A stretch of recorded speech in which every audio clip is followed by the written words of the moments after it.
Pavlov's classical conditioning. Ivan Pavlov, a Russian physiologist who won the Nobel Prize in 1904 for his work on digestion, accidentally discovered one of the most fundamental principles of behavioral control while studying salivation in dogs at the Imperial Institute of Experimental Medicine in St. Petersburg. During his experiments in the 1890s, Pavlov noticed that dogs began salivating not just when food was presented, but when they heard the footsteps of the lab assistant who fed them. This observation led him to conduct systematic experiments where he rang a bell immediately before presenting food to dogs.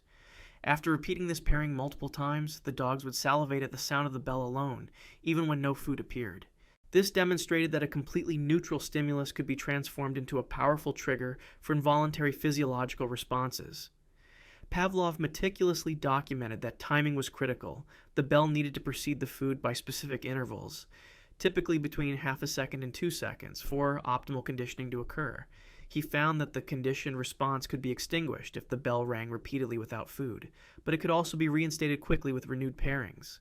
Over approximately 30 years of research involving hundreds of dogs, Pavlov demonstrated that complex behaviors could be systematically controlled through environmental manipulation. His work laid the foundation for behaviorism and proved that external stimuli could override natural instincts, fundamentally changing our understanding of learning and behavior modification. The implications extended far beyond laboratory animals. These principles were soon applied to human psychology, advertising, propaganda, and even modern addiction therapy, making Pavlov's accidental discovery one of the most influential experiments in the history of mind control, CIA's MK-Ultra program. In 1953, CIA Director Allen Dulles authorized one of the most disturbing mind control programs in history, officially designated MK-Ultra, as a response to perceived communist brainwashing techniques used during the Korean War. Led by chemist Sidney Gottlieb, the CIA's chief of technical services, the program operated across more than 80 institutions, including prestigious universities and hospitals, spending approximately $25 million over 2 decades, equivalent to over $200 million in today's currency. The program's primary goal was to develop techniques for interrogation and mind control through testing LSD and other psychoactive drugs, hypnosis, sensory deprivation, isolation, and various forms of psychological torture on both willing volunteers, who were often misled about the true nature of experiments, and completely unwitting victims. Operation Midnight Climax exemplified the program's ethical violations. CIA operatives set up safe houses in San Francisco and New York, where prostitutes would drug clients, while agents observed through two-way mirrors. At Montreal's Allen Memorial Institute, Dr. Donald Ewan Cameron received $69,000 to conduct experiments involving drug-induced comas lasting weeks, electroshock therapy administered at 30 to 40 times normal intensity, and playing recorded messages to patients for 16 to 20 hours daily in an attempt to erase existing memories and rebuild personalities. The program's most tragic case involved Frank Olson, a CIA biochemist who died in 1953 after being given LSD without his knowledge or consent. His death was ruled a suicide, though his family has disputed this conclusion for decades. In 1973, facing potential exposure, CIA Director Richard Helms ordered the destruction of most MK-Ultra records, leaving only approximately 20,000 documents that survived. These were discovered during the 1975 Church Committee investigation, which exposed the program to public scrutiny and led to congressional oversight reforms, though the full scope of MK-Ultra's activities and victims may never be known due to the destroyed evidence. Stanford Prison Experiment. In August 1971, psychologist Philip Zimbardo conducted what would become one of the most famous and controversial psychology experiments at Stanford University, transforming the basement of the psychology department into a simulated prison to study the psychological effects of perceived power and authority. 24 male college students, selected from over 70 volunteers who passed psychological screening tests, were randomly assigned to play either prisoners or guards, with participants paid $15 per day, approximately $100 in today's money. To maximize realism, Zimbardo arranged for real Palo Alto police officers to arrest the prisoners at their homes without warning, after which they were brought to the makeshift prison, stripped, searched, deloused, and given smocks with identification numbers that replaced their names, while guards received uniforms, mirrored sunglasses to prevent eye contact, and wooden batons. The experiment, funded by the U.S., Office of Naval Research and planned to last 2 weeks, spiraled out of control within days as guards invented progressively cruel punishments, including forcing prisoners to do push-ups, placing them in solitary confinement, removing mattresses, and denying bathroom access. While some guards displayed genuinely sadistic behavior that appeared to go beyond role-playing. Within 36 hours, the first prisoner suffered an acute emotional breakdown and had to be released, and as the days progressed, the remaining prisoners became increasingly passive and depressed, while guards became more aggressive. Zimbardo himself became so immersed in his role as prison superintendent that he lost objectivity, and the experiment was finally terminated after only 6 days when graduate student Christina Masloch, who later became Zimbardo's wife, visited the facility and objected to the clearly unethical conditions. The experiment seemed to demonstrate that ordinary people could rapidly adopt abusive behaviors when placed in positions of power, and it influenced discussions about the Abu Ghraib prison abuses. In 2004, however, recent investigations have revealed significant problems with the study's methodology, including a 2018 expose showing that Zimbardo may have coached guards to behave more harshly, and that some participants were responding to perceived researcher expectations rather than genuinely transformed by their roles. Milgram obedience experiments. In 1961, Yale University psychologist Stanley Milgram designed an experiment to answer a haunting question, inspired by the Adolf Eichmann trial. Would ordinary people follow orders to harm others if instructed by an authority figure? Milgram recruited 40 male participants ranging from ages 20 to 50 through newspaper advertisements, paying them $4.50 to participate in what they were told was a study on punishment and learning. Each participant was assigned the role of teacher while a Confederate played the learner, and the teacher was instructed to administer electric shocks from an imposing generator with 30 switches ranging from 15 volts, labeled slight shock, to 450 volts marked with ominous XXX symbols.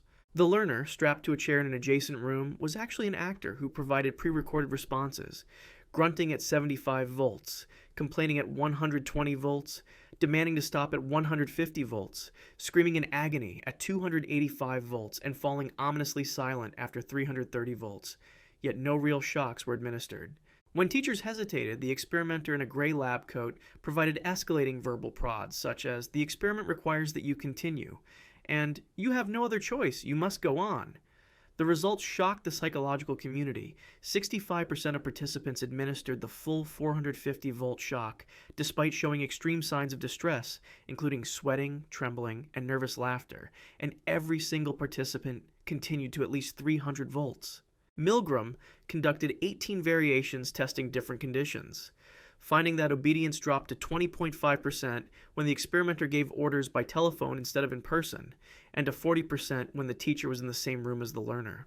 The experiments demonstrated that ordinary people could be compelled to perform acts that violated their moral beliefs when directed by perceived legitimate authority, shattering assumptions about human moral independence and contributing to our understanding of atrocities committed during war and within institutions. Though the study also sparked intense ethical debates about deception in psychological research that led to the establishment of institutional review boards and modern informed consent requirements, social media algorithms, and behavioral manipulation. Unlike historical psychology experiments conducted in controlled laboratories, modern social media platforms have created the largest behavioral manipulation experiment in human history, affecting billions of people simultaneously through algorithmic systems designed to maximize engagement and data collection. These platforms, including Facebook, Instagram, TikTok, Twitter, and YouTube, employ sophisticated combinations of machine learning, variable reward schedules similar to slot machines, and classical conditioning principles to create addictive behavior patterns through features like infinite scroll, unpredictable content quality, and dopamine-driven feedback loops triggered by likes, shares, and comments. In 2012, Facebook conducted an emotional contagion study on 689,000 users without their explicit consent, manipulating their news feeds to show either more positive or negative content and measuring how this affected the emotional tone of their subsequent posts. The study, published in 2014 in the Proceedings of the National Academy of Sciences, found that emotions are contagious through social networks even without direct interaction, causing significant public outcry when revealed. Internal research from Instagram leaked in 2021 through Wall Street Journal investigations revealed that the company knew its platform worsened body image issues for 32% of teenage girls, yet continued prioritizing engagement over user well-being.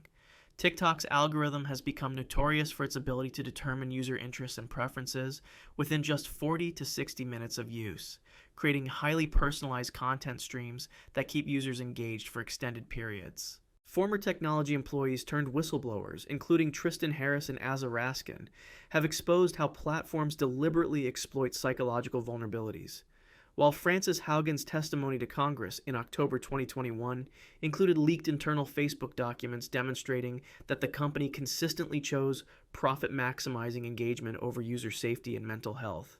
The average person now checks their phone 96 times per day, approximately every 10 minutes while awake, with notification timing optimized through machine learning to maximize the likelihood of reopening apps, while features like Snapchat streaks create artificial obligations to return daily, and autoplay functions reduce decision friction to keep users consuming content passively, all contributing to documented increases in anxiety, depression, political polarization, and the rapid spread of misinformation that outpaces fact-checking efforts. Chinese social credit system.